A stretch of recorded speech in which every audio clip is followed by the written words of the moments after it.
どうも、ボタニカリスティックスです。今日はフィカス紹介をやりたいと思います。今日はね、フィカスバンビーノという品種について紹介したいと思います。フィカスバンビーノは、ここにいるんですけど、これね、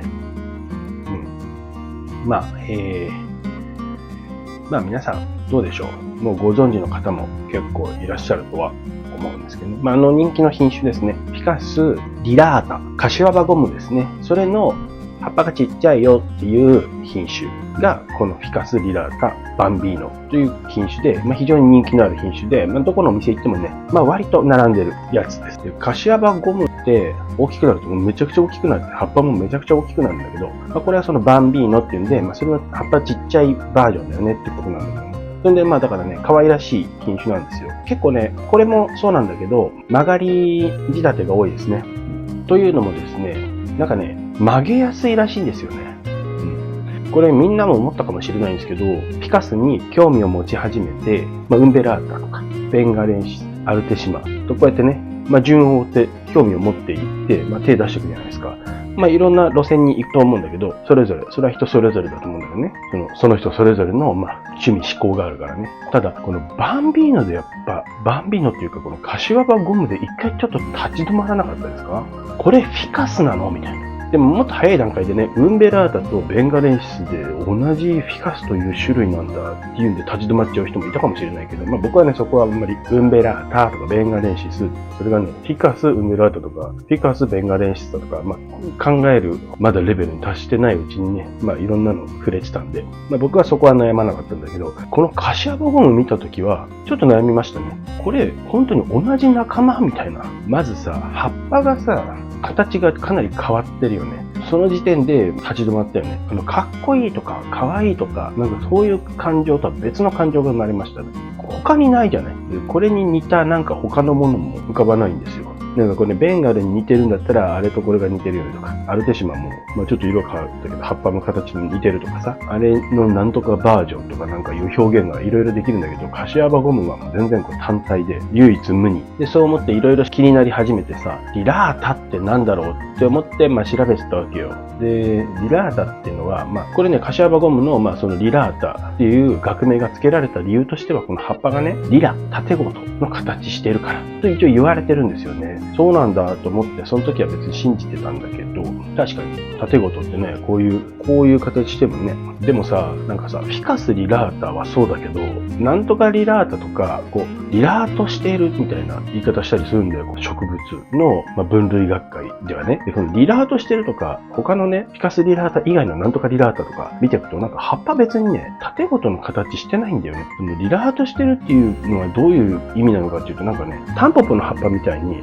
こうなって、こういう風になってるみたいな。なんていうの、ちょっと表現しにくいんだけど、ちょっとごめん、言語化あんまできないんだけど、僕のね、語彙力の問題でね、それを言語化するのがちょっと困難なんですけど、いつもね、シャーシャーシャー、シャーシャーシャーシャーとか、ちょっとまともな人にフィカスチャンネルやってほしいなーって、すいません、ごめんなさい。このさ、ふにゃーってなってるのね、が、縦ごとの形してるのがリラータだって言ってるけど、もうこれさ、この名前つけたのワーブさんっていう人なんだけど、あれだよ、ウィルデマニアーナの名前つけた、著名な方ですよ、この方もすごい人。で、そのワーブさんが別に言ったわけじゃないのよ。縦ごとの形してるから、リラータっていう名前つけましたって言ってるわけじゃないのよ。でもさ、学会でリラートしてるっていうのは、葉っぱが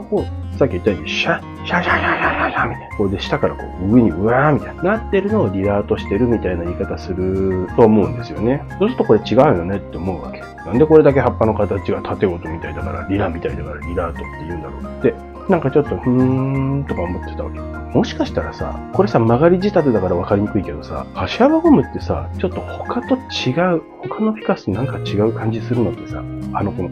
木の形とかさ、葉っぱのさ、生え方じゃない？例えば、自生している柏葉ゴムの写真とかをネットで探してくださいよ。木がこうやってあったらさ、葉っぱが出てきました。次出てきました。出てきました。出てきました。うーってやってさ、どんどん上に広がっていく。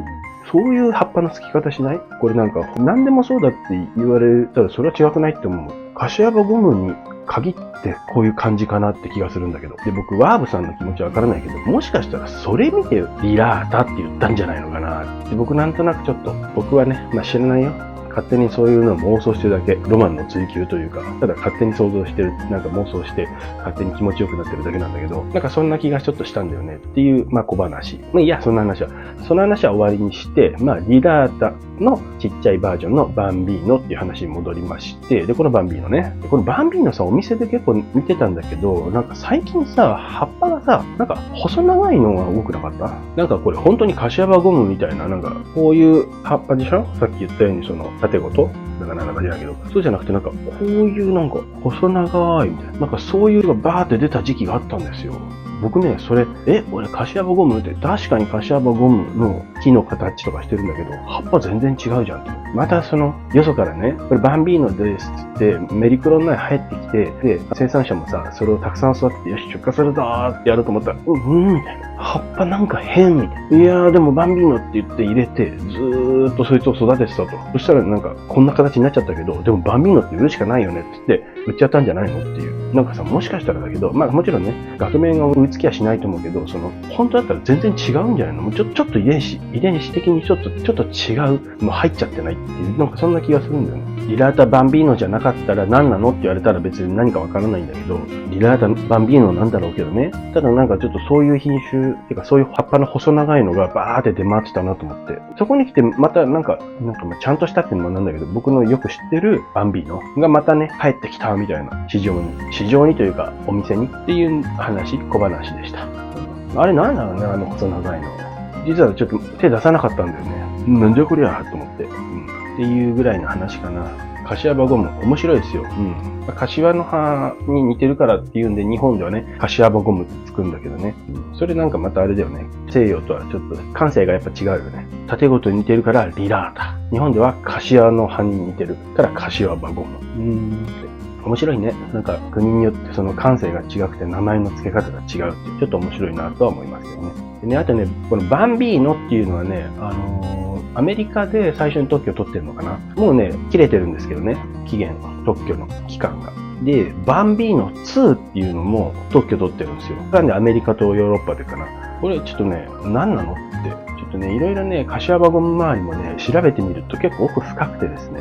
日本では、バンビーノとか、あとは特許とか別に、権利とかはそんなないけど、イボーンのね、とか、このぐらいしか多分聞かないと思うんですよ。で、あとはカシワバゴムっていうのね、大きい、緑のカシワバゴム、それのフ入りでリラータ、で、ちっちゃいのでバンビーノ。これぐらいしか聞かないと思うんですけど、なんかね、いろいろ調べていくとね、なんとかとか、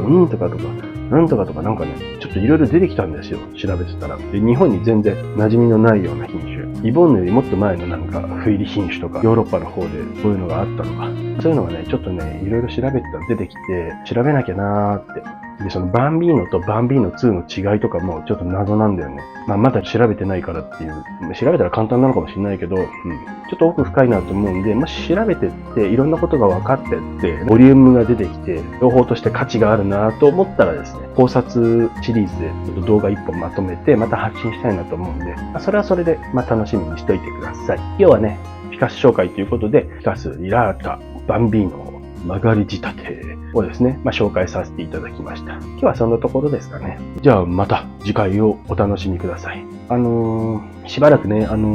過去のね、白飛びしてた動画をね、作り直して、その改訂版とかで出してたんだけど、結構本数多くなっちゃって、このチャンネル楽しみにしてくれてた人は、本当申し訳なかったのは、同じ動画、過去に見たよみたいな動画がずーっと上がってたと思うんだけど、やっとね、終わりまして、今後もね、新しいね、動画をね、どんどん発信していきたいと思いますんで、ぜひね、今日初めて見た方もね、もっと濃い内容をこれからもね、濃くてもっと